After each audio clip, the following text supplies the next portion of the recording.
महाराष्ट्रातील निवडणुकांबद्दल चुकीची आकडेवारी दिल्यामुळे लोकनीती सीएसडीएसवर कारवाई होण्याची शक्यता आहे। काही दिवसांपूर्वी राहुल गांधी यांनी मतचोरीबाबत निवडणूक आयोग आणि भाजपवरती आरोप केले होते।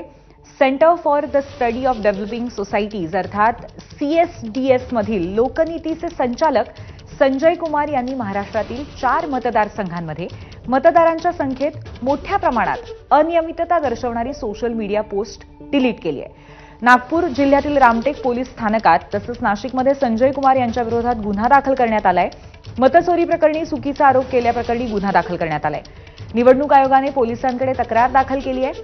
दरम्यान आता राहुल गांधी माफी मागतील का असा सवाल मुख्यमंत्री फडणवीसांनी केलाय।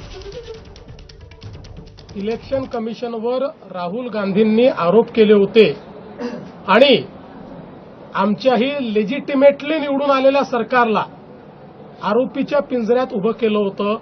आज सीएसडीएसनी त्या संदर्भात ट्विट करून आमचे आकडे चुकीचे होते याबद्दल माफी मागितलेली आहे आणि ते सगळे आकडे परत घेतलेले आहेत।